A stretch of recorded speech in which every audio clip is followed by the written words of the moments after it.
வணக்கம் உறவுகளே, மீண்டும் மற்றொரு உறவுகளின் சங்கமம் நிகழ்ச்சியில் உங்கள் அனைவரையும் நேரடியாக சந்திக்கின்றோம். இன்றைய நிகழ்ச்சி தயாரிப்பில் என்னோடு கலந்து கொள்ள மறுபக்கத்தில் நண்பர் பாலசுரேஷ் தயாராகின்றார். உங்களை சந்திப்பது NT ஜெகன். இன்று ஒரு மனிதாபிமான தேவை கருதி ஒரு விடயத்தை நாங்கள் பகிர்ந்து கொள்ள வேண்டியிருக்கின்றோம். இன்று புலம்பெயர் நாடுகளில் எல்லா நாடுகளிலுமே நாங்கள் இன்றைக்கு ஈழத்தமிழர்கள் எங்களுக்கு பலவிதமான கொள்கைகள் பேதங்கள் இருந்தாலும் கூட மனிதாபிமான ரீதியில் நாங்கள் ஒன்றுபட வேண்டிய இன்னொரு தேவையும் இருப்பதை நாங்கள் பார்க்கிறோம்.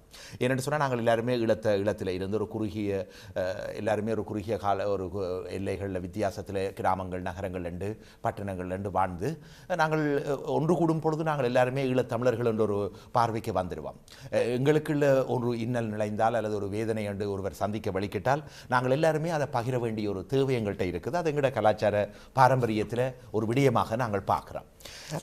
இன்றைக்கு அதே மாதிரி தான் இன்றைக்கு புலம்பெயர் நாடுகளில் நாங்கள் பிறந்து பல நாடுகளில் வாழ்ந்தாலும் கூட இன்றைக்கு எந்த நாட்டில் எங்களோட பிள்ளைக்கோ அல்லது எங்களை சார்ந்த சமூகத்தில் ஒருவருக்கோ அநியாயமாக அல்லது தேவையற்ற விதத்தில் அல்லது ஒரு கொடூரமான ஒரு சம்பவம் நடந்தால் நாங்கள் எல்லாரும் ஒன்று சேர்ந்து குரல் கொடுக்க வேண்டிய ஒரு தேவை இருக்குது. காக்கியை நாங்கள் இன்றைக்கு உதாரணத்துக்கு எடுத்துக்கொள்ளலாம். இன்றைக்கு வாய் பேச முடியாத ஒரு பறவை கூட தனது இனத்தில் ஒன்று விழுந்து கிடந்தால் அதை சுற்றி அவர்கள் நாள் முழுவதும் கரைகிற ஒரு காட்சியை பார்க்கலாம். மிகவும் ஒரு உருக்கமாக இருக்கும். அந்த அந்த அந்த அந்த காகத்தினுடைய அந்த அந்த தாக்கப்பட்ட காகம் அதில் இருந்து விலகும் வரையும் அந்த அன்று முழுவதும் அவர்கள் குரல் கொடுத்து அதுக்கு ஒரு பரிகாரம் தருகிற ஒரு இதன் நிலையை பார்க்கிறோம். இது ஒரு மனித நேயம் என்று சொல்வார்கள், மனிதாபிமானம். அந்த மனிதாபிமானத்துக்குள்ள இன்றைக்கு நாங்கள் உதாரணமாக இன்றைக்கு எடுத்துக்கொள்கிற விடயம், இன்றைக்கு இந்த பிள்ளைகள் எல்லாம் பிறந்து வளரினோம். ஒரு பிள்ளையை பெறுவதற்கு நாங்கள் எவ்வளவு சிரமப்படுகிறோம், எவ்வளவு வேண்டுதல்களை செய்கிறோம், வரம் கேட்கிறோம். இன்றைக்கு வைத்தியர்கள் கூட சொல்வது போல இன்றைக்கு சாதாரணமாக நாங்கள் ஊரில் எங்களோட பெற்றார்கள் பிள்ளைகளை பெற்றது போல இங்கு பெற முடியாத ஒரு சூழ்நிலை நிலவுறதுக்கு அதுக்கு பலவிதமான நாகரிக வளர்ச்சிகள் ஒரு பக்கம், வைத்திய வசதிகள் ஒரு பக்கம், அல்லது எங்களுடைய பிள்ளைகளுடைய மென்டாலிட்டி என்று சொல்லக்கூடிய ஒரு வித்தியாசமான பார்வையில் அவர்கள் வாழ்ந்து கொண்டிருக்கிறார்கள். எனவே இன்றைக்கு ஒரு பிள்ளை வரம் என்பது மிகவும் ஒரு பாக்கியம் என்று தான் சொல்லலாம், ஒரு பேர் என்று சொல்லலாம். அவ்வகையான ஒரு பிள்ளை 5 வயதில், நான் குறிப்பிடுவது உண்மையில் துஷா என்ற பிள்ளைய, இந்த துஷா கமலேஸ்வரன் இன்றைக்கு பிரித்தானியாவில் இன்றைக்கு ஈழ மக்கள் மத்தியில் மட்டுமல்ல, பிரித்தானிய மக்கள் மட்டுமல்ல, இந்த உலகளாவிய ரீதியிலேயே இந்த பிள்ளையினுடைய கவனம் திசை திருப்பப்பட்ட ஒரு விடயமாக நாங்கள் பார்க்கலாம். இந்த பிள்ளையினுடைய எதிர்காலம் எவ்வாறு அமையப் போகிறது என்பது இன்றைக்கு உலகளாவிய ரீதியில் பார்க்கப்படுகின்ற ஒரு விடயமாக பார்க்குறோம். துஷா கமலேஸ்வரனை நான் பார்க்குறேன். 5 வயதில் இந்த துஷா கமலேஸ்வரன் அழகான பிள்ளை, வடிவான பிள்ளை, ஒரு குறையும் இல்லாமல் இன்றைக்கு அந்த பெற்றார்களுக்கு பிறந்த பிள்ளை தன்னுடைய மாமனுடைய வர்த்தக ஸ்தாபனத்தில் விளையாடி கொண்டிருக்கும் பொழுது எதிர்பாராத விதமாக இன்றைக்கு இளைஞர்களுடைய வன்முறை கலாச்சாரம் எங்கும் இருக்குது. அது சாதாரணமான விடயம். உலகளாவிய ரீதியில் அவர்கள் திருந்தி வாழ்வதற்கு வழிவகுப்பது அது வேறொரு விடயம். அதை பற்றி நாங்கள் இங்கே உரையாட வரையில் இந்த துஷா கமலேஸ்வரனை நாங்கள் திரையில் பார்க்குறோம். இந்த துஷா கமலேஸ்வரன் மிகவும் 5 வயதை தன்னுடைய பிள்ளை தாயினுடைய வயிற்றிலிருந்து பிறந்து இதைத்தான் அந்த கடையில் ஓடியாடி விளையாடுற ஒரு காட்சி அது. இந்த நேரத்தில் தான் அந்த பிள்ளை எதிர்பாராத விதமாக அங்கு வந்த கொள்ளை கோஷ்டியினரால் துப்பாக்கி சூட்டுக்கு இலக்காகின்றார். இது நாங்கள் எல்லாரும் அறிந்த விடயம். இன்றைக்கு நான் கதைக்க போகிற விஷயம், மனிதநேயத்தோடு இந்த பிள்ளையை நாங்கள் திருப்பி ஒரு புதுமை பெண்ணாக விட வேணும். இந்த பெண்ணை இன்றைக்கு 7 வயசாச்சு. இந்த 2 வருஷம் என்று சொன்னால் போன 2011ஆம் ஆண்டு இதே மார்ச் மாதம் நடந்தது நினைக்கிறேன். திகதி இந்த காலப்பகுதி தான், இந்த வாரம். நாங்கள் இப்போ தகப்பனரோட தாயாரோட அண்ணனோட எல்லாம் உரையாட போகிறோம். இந்த பிள்ளையோட துஷாவோடையும் கைக்க போகிறேன். நாங்கள் கேட்போம், உண்மையில் நாங்கள் இது ஒரு மனித நேயம். இன்றைக்கு நாங்கள் எவ்வளவோ எல்லாம் செய்கிறோம், எவ்வளவோ எல்லாம் நாங்கள் நாட்டுக்கு செய்கிறோம், வீட்டுக்கு செய்கிறோம், சமூகத்துக்கு செய்கிறோம், ஆடம்பரமாக செய்கிறோம். இந்த பிள்ளையை நாங்கள் நோக்குவோம், இது எங்கட பிள்ளை என்ற ஒரு தோரணையில் இந்த பிள்ளை இன்றைக்கு பிள்ளையோட வரலாறு கணக்க இந்த 2 வருஷத்தில் அந்த 2 பிள்ளை சுடப்பட்ட உடனே இன்றைக்கு அது மட்டுமல்ல, உலகளாவிய இந்த பிரித்தானியாவினுடைய வரலாற்றில் மிக இள வயதில் துப்பாக்கி சூட்டுக்கு இலக்காகி நெஞ்சில காயமடைந்த ஒரு பிள்ளை என்று சொன்னால் இந்த பிள்ளை தான், ஈழத்து பிள்ளை, திருமதி கமலேஸ்வரனுக்கு பிறந்த துஷா. எனவே அது ஒரு பதிவு. இந்த பிள்ளை இந்த 2 வருஷமாக அது மட்டுமல்ல, இந்த சுடப்பட்ட உடனே நாங்கள் எல்லாருமே நினைக்க இல்லை என்ன நடக்க போகுது அடுத்த கணம் என்பது. உண்மையில் மிகவும் திகிலாக பேசப்பட்டது, மிகவும் பரபரப்பாக இருந்தது. மிகவும் அந்த வகையில் அந்த பிள்ளை கோமா நிலையில் அடுத்து தள்ளப்பட்டார். அதுக்கு பிறகு அதுக்கும் நெஞ்சில் துளைச்சு முதுகு வழியாக வெளியேறிய துப்பாக்கி குண்டு அந்த சன்னம். இதை நினைத்து பார்க்கவே மிகவும் அதிர்ச்சியாக இருக்கிறது. அந்த பிள்ளை கோமா நிலைக்கு தள்ளப்பட்டு கோமானிலிருந்து மீள வேண்டுமென்று எல்லா பிரார்த்தனைகளும் தவமும் மேற்கொள்ளப்பட்டது. அந்த பிள்ளை தப்பியது. உண்மையில் கண் விழித்து பார்த்தது அது வேறு விடயம். இதுக்கு உண்மையிலே அந்த காலத்தில், இந்த இடப்பட்ட காலத்தில், கோமா நிலையில் இந்த காலப்பகுதியிலும் சரி, அறுவை சிகிச்சைகள் அவசரமாக பல தடவைகள் மேற்கொள்ளப்பட்ட நிலையிலும் சரி, அந்த பிள்ளையை நான் எமது கலையத்துக்கு வந்த போது நான் பார்த்தேன். அந்த நெஞ்சில் அழகான பிள்ளையினுடைய நெஞ்சு கீறுபட்டு அதில் அறுவை சிகிச்சை அடையாளங்கள் இருக்கின்ற ஒரு காட்சி எனது மனதை உண்மையிலே பதப்பதைக்க வைத்தது மட்டுமல்ல, உண்மையிலேயே சொல்ல முடியாது. அந்த பிள்ளை தப்ப முடியாது என்பது கூட பிரபல்யமான மருத்துவ நிபுணர்களும் நரம்பு தொடர்பான நிபுணர்களும் கூட கைவிரிச்சிட்டினம். அந்த நிலையை தாண்டி இன்றைக்கு இந்த பிள்ளை சக்கர வாகனத்தில் தான் தொடர்ந்து போக வேண்டும் என்ற ஒரு நிலைக்கு தள்ளப்பட்டது. அந்த சக்கர வாகனம் வீல் சேரில் அது கூட ஒரு மிகவும் மனதில் பதைக்கிற ஒரு காட்சி. சக்கர வாகனத்தில் ஒரு 5 வயசு பிள்ளையோ 7 வயசு பிள்ளையோ இன்றைக்கு நாங்கள் செல்வது, அந்த பிள்ளை இன்றைக்கு ஏதோ ஒரு விதத்தில் சற்று எழுந்து நடக்கக்கூடிய ஒரு பாக்கியத்தை இறைவனால் கொடுக்கப்பட்டிருப்பதைத்தான் நாங்கள் பார்க்கிறோம். இன்றைக்கு அந்த பிள்ளை ஒரு எழுந்து நடந்து தன்னுடைய வாழ்வை நான் கொண்டு செல்வேன், நானும் மற்ற பிள்ளைகள் போல் அல்லது மற்ற பிள்ளைகளை விட நான் ஒரு புதுமை பெண்ணாக இன்னும் சிறப்பாக இறைவனால் நான் இன்றைக்கு மீண்டும் உயிர் பெற்றிருக்கின்றேன் என்ற நினைவிலே அந்த துடிப்பில் வாழக்கூடிய நிலைக்கு தள்ளப்பட்டிருக்கு. இதுக்கு உண்மையில் உங்களுக்கு தெரியும், இன்றைக்கு எங்கட நாடு என்று சொன்னால் இது முடிந்த கதை. ஆனால் இன்றைக்கு பிரித்தானியா இன்றைக்கு வைத்தியத்துறையில் மிகவும் சிறந்து விளங்குகின்ற உலகளாவிய ரீதியில் பெரும் கண்டுபிடிப்புகளை செய்யக்கூடியவர்கள். மிக இலகுவான மருத்துவ சிகிச்சைகள் இன்றைக்கு மேற்கொள்ளப்படுகிறது. பலவிதமான உற்சாகமாட்டக்கூடிய பலவிதமான மருத்துவ வசதிகள் இருக்கின்றன. எனவே எல்லாவற்றுக்கும் தேவை உண்மையில் நாங்கள் கொடுக்க வேண்டிய ஆதரவு, ஒத்துழைப்பு. இதில் ஒரு மேலதிக சிகிச்சைகள் என்பது உங்களுக்கு தெரியும், இந்த மேலத்தேச நாடுகளில் ஒரு வரம்புக்குள்ள தான் சில வைத்திய வசதிகள் இருக்கும். அந்த வைத்திய வசதிகள்லையும் எல்லைகள் இருக்கும் அல்லது சில தகுதிகள், அதாவது நான் சொல்கிற கிரேட்ஸ் இருக்கும். அதாவது ஒவ்வொரு தராதரம் இருக்கும். ஒரு குறிப்பிட்ட தராதரத்தை மிஞ்சி போகுதுன்னு சொன்னால் அதுக்கு சற்று நாங்கள் மேலதிகமான பொருளாதார பலம் வேணும். இன்றைக்கு ஒரு கோடீஸ்வரன் தனது மருத்துவத்துக்கு செலவழிக்கிறது போல அல்லது ஒரு கோடீஸ்வரன் சந்தித்த விபத்துக்கு கிடைக்கின்ற சந்தர்ப்ப வசதி அல்லது மருத்துவ வசதி ஒரு ஏழைக்கோ அல்லது மத்திய நடுத்தர வர்க்கத்துக்கு கிடையாது. அதை நாங்கள் ஏற்றுக்கொள்ள வேண்டும். மருத்துவ வசதியெல்லாம் கிடைக்கும், அவசர சிகிச்சையெல்லாம் கிடைக்கும், ஆனால் அதிலேயும் கூட தகுதி தராதரம் என்று இருப்பதை நாங்கள் மறக்க முடியாது. எனவே இந்த விஷயத்தில் நாங்கள் இந்த பிள்ளைக்கு கைதூக்கி விட வேண்டும். இது ஒரு பாரிய மனிதாபிமான பணி. இந்த பிள்ளையை நாங்கள் நம்பிக்கை ஊட்ட வேண்டும். உங்களால் முடியும் துஷா என்பதை நாங்கள் கொடுக்க வேண்டும். இந்த நேரத்தில் நாங்கள் உண்மையில் நான் கலையத்தில் நேரடியாக கூப்பிட்டு தான் கதைக்க இருந்தேன். உறவுகளின் சங்கமம் மூலமாக தவிர்க்க முடியாத காரணத்தினால் அவர்களுடைய வருகைக்கு வசதி கிடைக்கவில்லை. நாங்கள் இன்னொரு சந்தர்ப்பத்தில் அதை உரையாடுவோம். ஏற்கனவே அவர் இங்கு கலையத்துக்கு வந்து கதைத்ததையும் நாம் அறிவோம். எமது சகோதர நிகழ்ச்சி வெளிச்சத்திலும் கூட அவர் வந்து கதைத்தார்.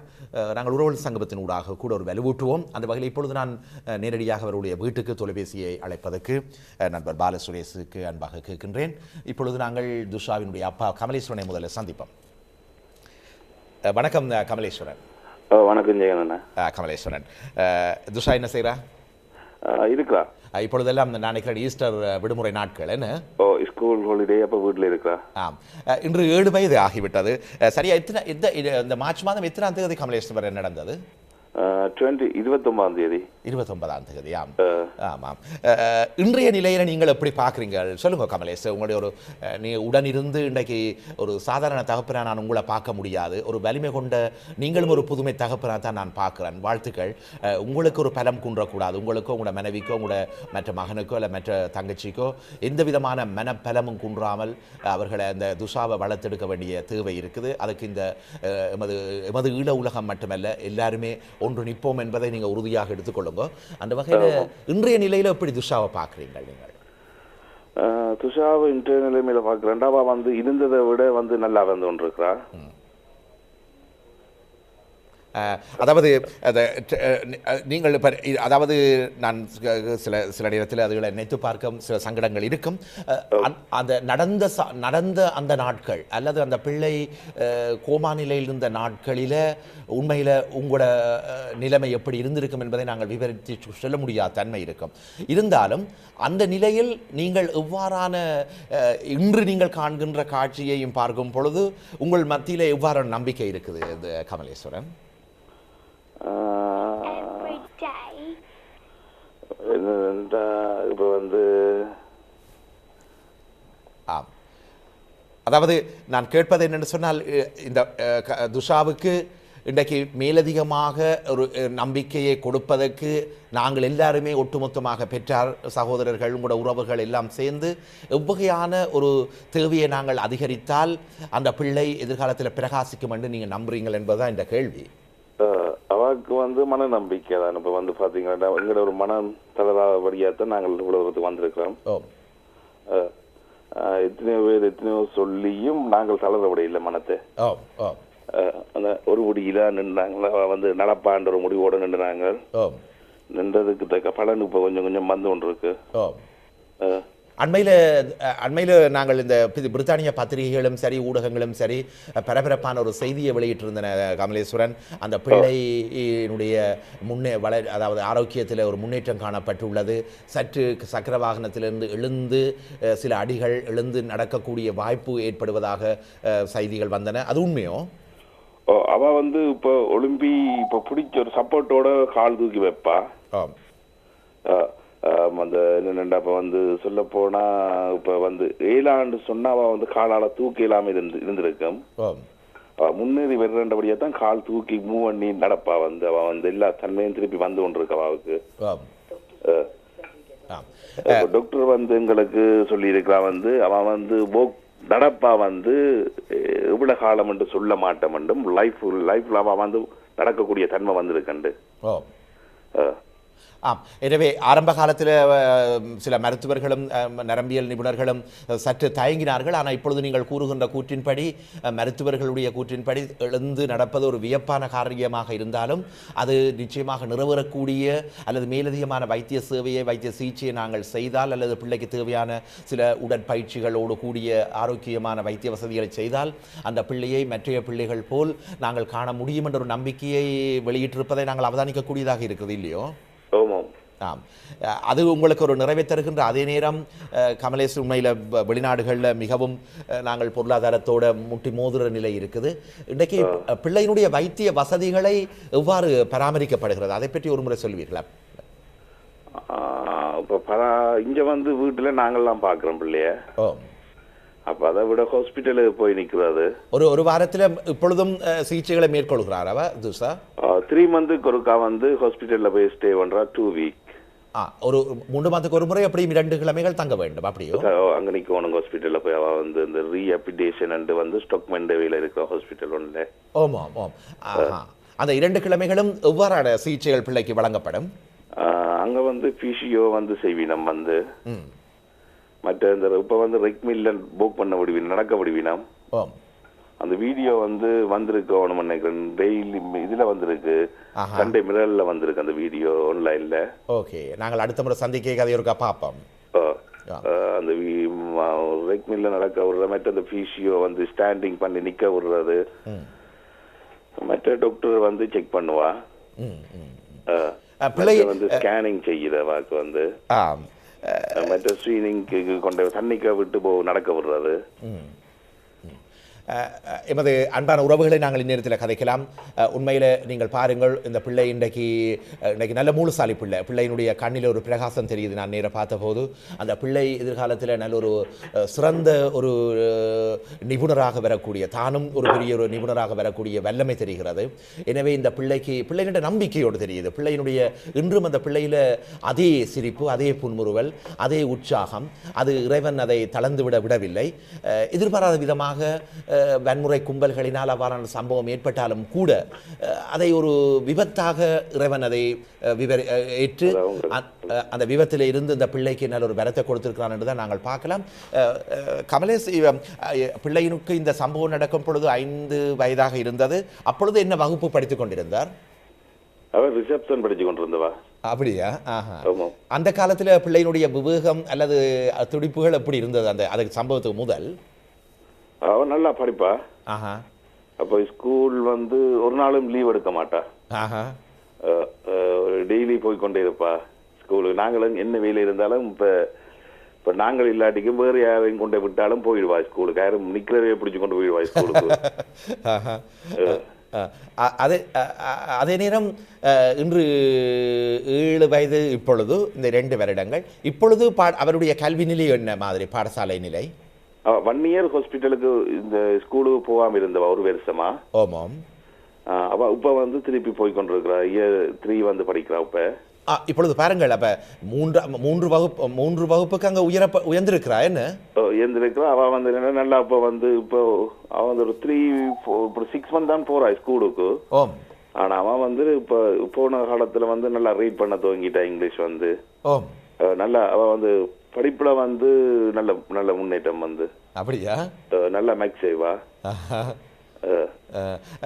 இப்பொழுது நான் உங்களிடம் கேட்பது இன்றைய இந்த கல்வி நிலையில பிள்ளையினுடைய விவேகம் அல்லது சிந்திக்கிற ஆற்றல் அல்லது கிரகிக்கிற ஆற்றல் எந்த அளவுக்கு இருக்க ஒரு நீங்கள் தகப்பன் தாயா எப்படி பார்க்குறீங்க கமலேஷ் அவ நல்ல இது முன்னேற்றம் மாத்தான் இருக்க வேண்ட நல்ல ஒரு முன்னேற்றமான கல்வியா தான் இருக்கு எனவே நீங்கள் இதுல பெரிதாக அலட்டிக்கொள்ள தேவையில்லை அவருடைய கல்வி நிலையில மூல வளர்ச்சியில உங்களுக்கு அதுல அதை பற்றி ஒரு கவலையில தானே இப்பொழுது நிலையில இல்ல அது ஒன்றும் இல்ல அதுல இல்லாம நல்ல துஷாக்கு எத்தனை சகோதரர்கள் அவாவுக்கு ஒரு தங்கச்சியும் ஒரு அண்ணா இருக்கணும் அவைக்கு என்னென்ன பெயர் அண்ணாக்கு துஷான் தங்கச்சிக்கு துருஷிகா இரண்டு பேரும் ஆரம்ப காலத்தை விட அதாவது இந்த சம்பவத்துக்கு முதல் விட இப்பொழுது எப்படி துஷாவோட இருக்கணும் அவை உள்ள மேல தான் இருக்கணும் அவ எல்லாரும் நல்ல விருப்பம் பார்த்தா அக்கா கேலான்னு சொல்லி தங்கச்சி யாரும் இப்ப என்ன கேட்டாலும் எடுத்து கொடுப்பா எங்கேயாச்சும் இருக்கிற சாமான் அண்ணாவும் அப்படித்தான் அப்படியா ஓகே நான் ஒரு முறை கமலேஸ்வரன் ஒரு முறை துஷாவோட கதைக்கலாமா கதைக்கலாம் நன்றி துஷா நல்லா தமிழ் கதைப்பா ஆங்கிலத்தில் படித்தாலும் தகப்பன் தாயினுடைய வழிகாட்டலில் நல்ல தமிழ் அறிவு பிள்ளைக்கு இருக்குது அந்த வகையில் மிக அழகான பிள்ளை அந்த தோற்றத்தோடு நாங்கள் இப்போ சந்திக்கிறோம் வெகு விரைவில் நாங்கள் கலையத்திலே சந்திக்கிறோம் ஹாய் துஷா எப்படி இருக்கிறீங்கம்மா நல்லா இருக்கிறேன் துஷா இப்பொழுது உங்களுக்கு விடுமுறையா ஹாலிடேயா ஓகே டிவி அப்போ கேட்டுக்கொண்டு சொல்கிறீங்க பரவாயில்ல துஷா நாங்கள் பிள்ளைக்கு நாங்கள் இப்படி எல்லாருமே இந்த நீங்கள் போன முறை இங்கே ஜிடிவிக்கு வரும்போது ஜெகன் மாமா எல்லார் மாமாக்கள் உங்களை ஆன்டிமார் கதைச்சவங்க ஞாபகம் இருக்கா உங்களுக்கு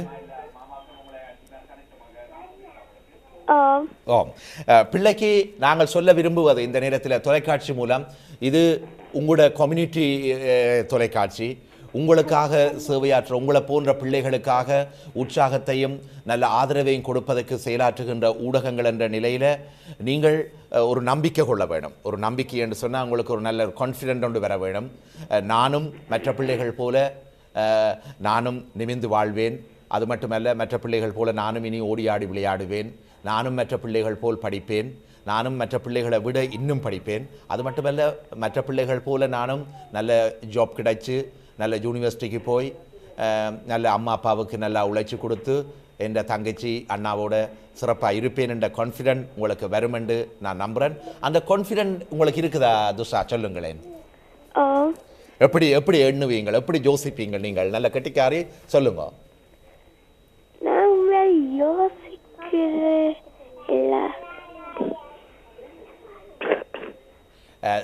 துஷா உங்களுடைய ஸ்டடீஸ் எப்படி உங்களுக்கு இப்போ ஓகேயா உங்களுக்கு எல்லாம் கெட்டிக்காரை நல்லது துஷா உங்களுக்காக நாங்கள் எல்லோருமே பிரார்த்திக்கின்றோம் அதே நேரம் உங்களுக்கான ஆதரவுகள் கிடைத்து கொண்டே இருக்கும் வேறு என்ன சொல்ல விரும்புகிறீங்க சொல்லுங்கள் எங்களுடைய கம்யூனிட்டிக்கு நீங்கள் என்ன கேட்க விரும்புகிறீங்க சொல்லுங்க ஒன்றுமில்லை அது சிறிய பிள்ளைக்குரிய அழகான பதில் உண்மைதான் இந்த பிள்ளைகள் எதுவுமே ஆசாபாசங்களுக்கு விரும்புவதில்லை என்பதை நீங்களும் அதுக்கு விதிவிலக்கில்லை ஆனால் நாங்கள் அதை உணர்வோம் உங்களுக்கு நிறைய தேவைகள் இருக்கிறது நிறைய உங்களுக்கு தேவை இருக்கிறது நீங்கள் சாதாரணமாக ஒரு சின்ன பதிலை சொல்லிட்டீங்கள் ஒன்றும் தேவையில்லை என்று ஆனால் உங்களோட வாழ்வுக்கு உங்களோட எதிர்காலத்துக்கு உங்களோட லட்சியத்துக்கு நிறைய தேவைப்படுகிறது அந்த நிறைந்த தேவைகளை உங்களுடைய அம்மா அப்பா மட்டுமல்ல அல்லது உங்களோட சகோதரர்கள் மட்டுமல்ல உற்றார் உறவினர்கள் மட்டுமல்ல இந்த ஒட்டுமொத்த ஈழத்தமிழர்கள் அல்லது பார்த்து கொண்டு கேட்டுக்கொண்டு இதை அறிந்த அனைத்து உறவுகளும் உங்களை தருவார்கள் என்ற நம்பிக்கை உண்டு அந்த வகையிலே நீங்கள் உற்சாகமாக இருக்கணும் குட் லக் துஷா. நாங்கள் இப்போ உங்களோட அண்ணாவுடைய ஒருக்கா கதைக்கலாமா? கொடுங்கள்.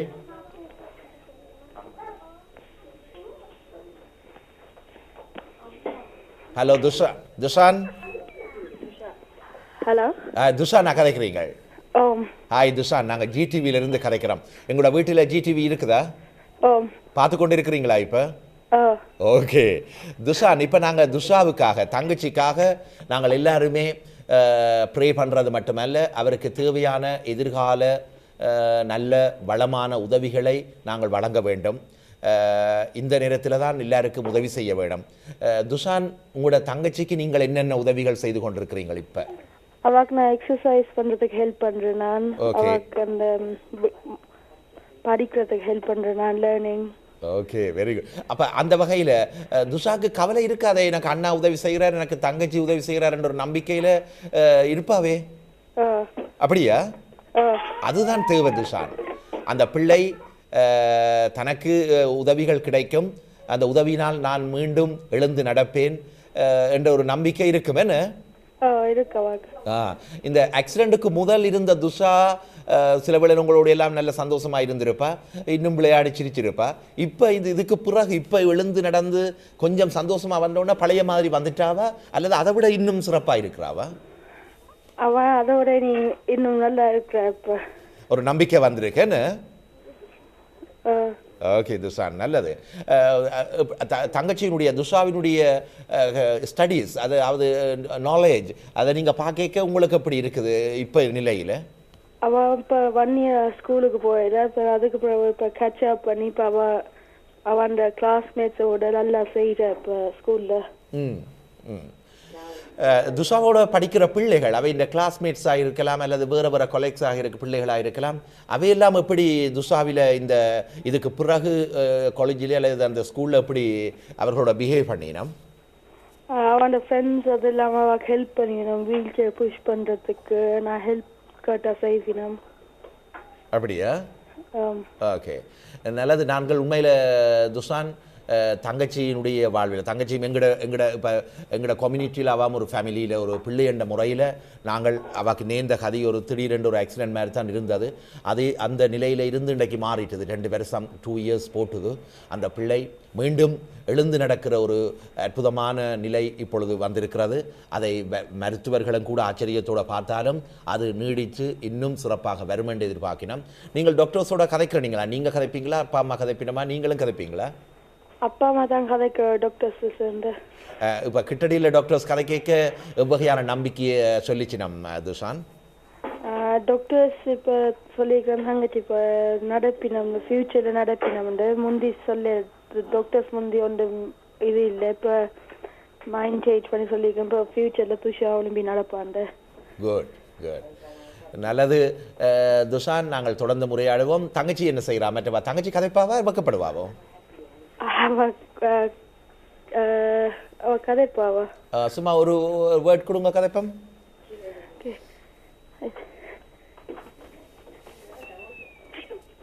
ஹலோ ஹலோ ஹலோ, உங்களோட பேர் என்ன? தங்கச்சியின் பேர் துஷாவின் தங்கச்சி பேர். உங்களோட பேர் என்ன? துஷிகா. ஹாய் துஷிகா, எப்படி இருக்கிறா துஷா? அக்கா எப்படி இருக்கிறா? இப்போ நல்லா இருக்கா? பார்த்தீங்களா, துஷாவை விட நல்லா கதைக்கிறா. கெட்டிக்காரி நீங்களா? குட். நாங்கள் துஷாவுக்கு எல்லாரும் என்ன செய்யணும் என்று பிள்ளை விரும்புறீங்கள்? நாங்கள் எல்லாரும் சேர்ந்து உங்களுடைய அக்காவுக்கு எப்படி ஹெல்ப் பண்ணணும் என்று விரும்புறீங்கள்? ஹெல்ப் பண்ணணும் என்று விரும்புறீங்களா இல்லையா? விரும்புறீங்களா இல்லையா? ஆமா இல்லையா? நிச்சயமாக எல்லாரும் செய்ய வேண்டும். செய்கிறது மட்டுமல்ல, இது எங்களோட குடும்பத்தில் ஃபேமிலிக்கு செய்கிற மாதிரி, ஒரு அண்ணனுக்கு தங்கச்சி செய்கிற மாதிரி, தங்கச்சிக்கு அண்ணன் செய்கிற மாதிரி எல்லாருமே அந்த பிள்ளைக்கு உதவ வேண்டும். இல்லை பார்த்து கொண்டிருக்கிற பெற்றார்கள் எல்லாருமே நாங்கள் எல்லாரும் ஒன்றுபட்டு இந்த பிள்ளையினுடைய வாழ்வில் ஒளியேற்ற வேண்டும், பிரகாசிக்க செய்ய வேண்டும். இந்த பிள்ளைக்கு தேவையான பல இருக்கிறது. இன்றைக்கு மருத்துவ வசதிகள் மட்டுமல்ல, அந்த பிள்ளையினுடைய எதிர்காலத்துக்கு நாங்கள் நல்ல வளமான வித்திட வேணும். இதுக்கு நாங்கள் எல்லாரும் செய்வோம். நன்றி துஷிகா. நாங்கள் அம்மாவோட கதைப்போம். ஒரு சிறிய பிரேக்குக்கு போய் திருப்பி வருவோம். அம்மாவை இருக்க சொல்லுங்க. பிரேக்குக்கு பிறகு ஒரு முறை கதைப்போம். தாயினுடைய மனம்தான் பலரையும் சொல்லக்கூடியது. எனவே தாயோட கதைப்போம். இணைந்திருங்கள். நாங்கள் ஒரு சிறிய பிரேக்குக்கு சென்று வருவோம். நல்லது உறவுகளே, இது ஒரு மனிதாபிமான நடவடிக்கையோடு ஜிடிவி இந்த பிள்ளையினுடைய இதுபோன்று பல பிள்ளைகள் இன்றைக்கு நாங்கள் இது இன்றைக்கு பிரித்தானியாவில் நடந்தபடியாக எங்களுக்கு தெரியுது, அல்லது கண் முன்னால் ஊடகங்கள் இதை காட்சிப்படுத்தினபடியால் எங்களுக்கு விவரம் தெரிஞ்சது. இதுபோல் பல பிள்ளைகள் இன்றைக்கு எங்களோட தாயகத்தில் இருப்பதை நீங்கள் முணுமுணுப்பதையும் எங்களுக்கு தெரியுது. அதனிடம் நாங்கள் இது கண் முன்னால் கண்டதை நாங்கள் விட்டு வைக்க இயலாது, அல்லது இதுவும் எங்களோட பிள்ளை தான். இதே போல் அனைத்து பிள்ளைகளையும் நாங்கள் பார்க்க வேண்டும். நாங்கள் இதில் இந்த ஒரு இடைவெளி போகிறதுக்கு முதல் சொல்லலாம், இன்றைக்கு மேலத்தேச நாடுகளில் இதுபோன்று பல சம்பவங்கள் நடக்குது. இதுபோன்ற பல விபத்துக்கள் சிறு சிசுக்களில் இருந்து வயது வந்த மூதாதையர் வரையும் இவ்வாறான வன்முறை சம்பவங்களுக்கு இலக்காகினோம். திடீரென்று எந்த நேரம் என்ன நடக்கும் என்று தெரியாது. அதனால தான் நாங்கள் கவனமாக இருக்கணும். பெற்றார்கள் பிள்ளைகளுக்கு சொல்லி வைக்க வேண்டும். இதிலிருந்து நாங்கள் ஒரு பாடத்தை கூட நாங்கள் படிக்க வேண்டும். பிள்ளைகளை நாங்கள் கண்டபடி நாங்கள் அதில் இருக்குதானே விளையாடுது என்று நாங்கள் எண்ணுவதில் கூட மிக கண்ணும் கருத்துமாக இருக்க வேண்டும். இது ஒரு உதாரணமாக இருக்க வேண்டும். துஸ்வாக்கு நடந்த சம்பவங்கள் எங்கள் சமூகத்தில் இனி யாருக்கும் நடக்கக்கூடாது. துஸ்வாவை நாங்கள் காப்பாற்ற வேண்டும். அந்த வகையில் மற்றது இன்னொன்று நாங்கள் பார்க்கணும், இந்த பிரித்தானியாவில் இவ்வாறான சம்பவங்கள் இருப்பதனால் இன்றைக்கு அவர்கள் எல்லாம் இவ்வாறான உதவிகளுக்கு தங்களை அர்ப்பணிப்பார்கள். இன்றைக்கு வரி இல்லாமல் டொனேட் பண்ணுறது அல்லது அந்த வரியினுடைய சலுகையை பெற்றுக்கொள்வது கூட இருக்குது. இதில் வர்த்தக பெருமக்கள் இந்த பிரித்தானியா மட்டுமல்ல உலகளாவிய ரீதியில் இருக்கணும். நீங்கள் இன்றைக்கு வரிகளை செலுத்துறீங்கள், இந்த வரிகளிலிருந்து விலக்களிக்கப்படுகிறது கூட இவ்வகையான உதவிகளை நீங்கள் இந்த வங்கி இலக்கத்தை பார்த்திருப்பீங்கள். இதற்கு நீங்கள் எடுத்து இந்த பற்றுச்சீட்டை பெற்றுக்கொண்டு இந்த பற்றுச்சீட்டை கூட நீங்கள் உங்களுடைய வருடாந்த வரிவிலக்கு விண்ணப்பங்களோடு சேர்த்து கொடுக்கலாம். எனவே இதில் நீங்கள் அள்ளி வழங்கினா கூட அதில் உங்களுக்கு குறைய போகிறது இல்லை, அது உங்களோட வரியில் தான் குறையும். எனவே இதை கூட நீங்கள் கவனத்தில் எடுக்கலாம். உங்களோட கணக்காளர்களோடு தொடர்பு கொண்டு அதற்கான தகவல்களை பெற்றுக்கொள்ளலாம். இது ஒரு மனிதநேயத்தோட மனித சிந்தனையோட இது பிரித்தானிய அறக்கட்டளையாகவே மதிக்கப்படுகிறது. எனவே இதற்கு நீங்கள் உதவுவதன் மூலம் அந்த பிள்ளையினுடைய எதிர்கால வளத்துக்கு பலவிதமான வளத்துக்கு உதவலாம். இணைந்திருங்கள். ஒரு சிறிய இடைவெளியை தொடர்ந்து நாங்கள் துஷாவின் அம்மாவை சந்திப்போம்.